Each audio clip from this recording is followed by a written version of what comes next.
তেল ঘি ছাড়া চিকেন উইংস দিয়ে বিরিয়ানি, যেটা ক্যাপশনে দেখছেন এটাই বাস্তব।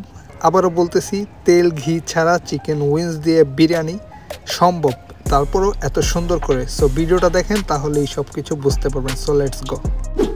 হোয়াটসঅ্যাপ বিউটিফুল পিপল, আসসালামু আলাইকুম, ইটস মি লিমন। আবার চলে আসলাম তোমাদের মাঝে নাদার ব্লগ নিয়ে। তো গাইস, মাত্র আসলাম কাজে থেকে।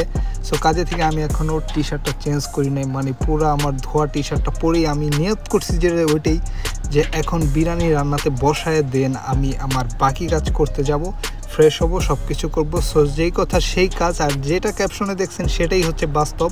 হ্যাঁ, চিকেন উইংস দিয়ে বিরিয়ানি রান্না করব, তারপরও একদম কোনো প্রকার তেল ছাড়া। আর এখন এই চিকেন উইংসটা দেখতে পারতেছেন, এটা গতকালকে যে ভিডিওটা দেখছেন ওইখানে আমি দেখাইছি কিভাবে চিকেন উইংস রান্না করছি কোনো তেল ছাড়া। জাস্ট ওই উইংসটাকেই আমি দিছি, সাথে একটু পানি দিছি, আর একটু টমেটো পেস্ট দিছি, আর বিরিয়ানির মশলা দিছি, আর কয়েকটা আমার সিক্রেট বিরিয়ানি মশলা অ্যাড করছি। দ্যাটস ইট, আমার চিকেন উইংস রেডি। আর এদিকে আমি রাইসটা রেডি করতেছি এখন। জাস্ট বাসমতি চালের রাইস দিছি, 1-2 মুঠ হবে, খুবই অল্প দিছি।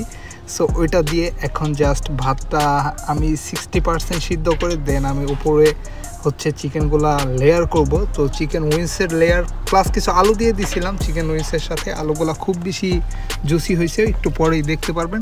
তো এরপর আমি সুন্দর করে ঢেকে দিলাম। আমার রাইস আরেক মুঠ বেশি দিলে ভালো হইতো। এরপর কিছু ফুড কালার নিতেছি, একটু সুন্দর কালার আসার জন্য, যেহেতু আপনাদেরকে দেখাবো।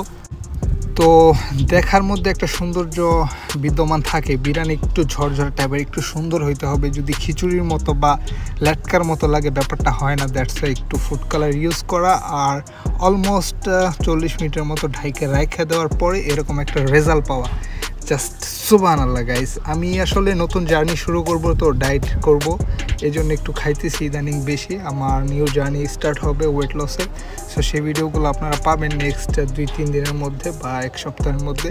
সো ওই টপিকস বাদ, এখন আমার উইংসগুলো দেখেন, আর বিরিয়ানির রাইসটা দেখেন, আলুটা দেখেন, যেটা হচ্ছে মেন লোভনীয় ব্যাপার। আসলে খুব বেশি মজা হয়েছে লিটারেলি গাইস। আমি এখন ভিডিও এডিট করতেছি, আমি ভাবতেছি আবারও কখন রান্না করব। এটা আসলে বইলা বোঝানোর মতো না, এত বেশি লোভ লাগতেছে। আসলে এগুলো রান্না বাড়া এটা একটু জাস্ট মনের ইচ্ছা। কাজ তো বা ইউরোপে সবাই করে, কর্মব্যস্ততার মধ্যে মাঝে মধ্যে খাইতে মন চাইলে কী করবেন, রোদে তো দিতেইব। আর এরকম আলু যখন বাসায় এসে একটু রান্না করে টিভি দেয়া খাইবেন, আর একটু গোপাল বার দেখবেন, মানে খুব বেশি এনজয়েবল মনে হইব। সারাদিনের কষ্টগুলো ভুলা যাওয়া যাইব।